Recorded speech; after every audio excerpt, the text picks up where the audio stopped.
भारतीय संत महापरिषद के इस ऐतिहासिक उद्घाटन समारोह में उपस्थित अध्यात्म के सुमेरुओं को मेरा सत वंदन अभिनंदन। आज बेंगलुरु की धरा पर इस ऐतिहासिक कार्यक्रम को देख करके मन आह्लादित है, प्रफुल्लित है, प्रमुदित है और मैं ये कह सकता हूं कि हमारी महान भारतीय संस्कृति और भारत देश का भविष्य इन संतों की उपस्थिति की बदौलत में कह सकता हूं उज्जवल है। और उस भारतीय संस्कृति के संरक्षण और संवर्धन के लिए आज हमको सबको संकल्पित होना है। बंधुओं और बहनों, भारतीय संस्कृति अनेकता में एकता उसकी मौलिक विशेषता है। बहुलतावादी संस्कृति उसकी खूबी है। और मैं पूज्य स्वामी जी आपका इस बात के लिए भी अभिनंदन करना चाहता हूं कि आपने सनातन की महान परंपराओं को, भारत में जितने भी धर्म उत्पन्न हुए उन सबको एक साथ में बिठाया है। और मैं निवेदन करना चाहता हूं कि आओ मिलकर बैठे, आपस में बात करें। आओ मिलकर बैठे, आपस में बात करें, 4 कदम ही सही चलने का साथ करें। यो तो दूरी से दूरी बढ़ती जाएगी, कभी तो हम खुद से खुद की मुलाकात करें।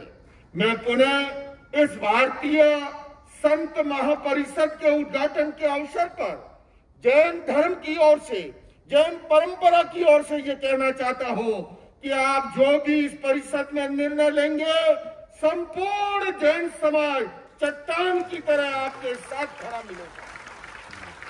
जहां पर भी इस नन्हे से इस कंकर की भी आवश्यकता होगी, 24/7 मैं आपके साथ लगा मिलूंगा।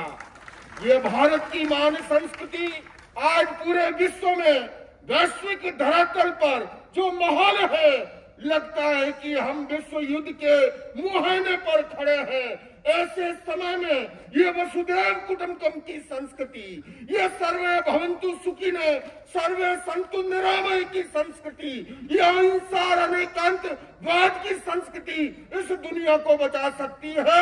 और इसलिए भारतीय संत महापरिषद का यह अधिवेशन ऐतिहासिक है। मैं खड़े होकर के आपका अभिनंदन करना चाहता हूँ और यही आप सबको निवेदन करना चाहता हूँ। मैं सबसे पहले स्वामी जी के लिए कहना चाहता हूँ कि बात सरल बलिदान कठिन है, पतन से आज उत्थान कठिन है। गाता है खंडर का हर पत्थर, ध्वंस सरल निर्माण कठिन है। आप जो निर्माण के कार्य में लगे हैं, सृजन के कार्य में लगे हैं, उत्थान के कार्य में लगे हैं, मैं संपूर्ण जैन समाज की ओर से आपका अभिनंदन करता हूँ। और इन्हीं के साथ पुनः यही कहता हूँ, आप जहां पर भी नियुक्त करेंगे, हम आपके इस भारतीय संत महापरिषद का, क्योंकि हम बंधु और बहनों भारत है तो हम हैं। आइए भारत की दिव्यता के लिए, भारत की भव्यता के लिए, भारत के गौरव के लिए अपना सर्वस्व न्यौछावर करने के लिए तैयार रहे। अगर देश नहीं है तो हमारा कोई अस्तित्व नहीं है, देश है तो सब कुछ है। हम जाति, धर्म, संप्रदाय, भाषा के भेदों को भुलाए।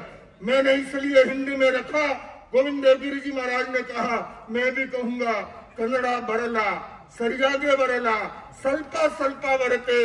इसलिए मैंने राष्ट्रीय भाषा में अपनी बात को रखा। पुनः आपका अभिनंदन।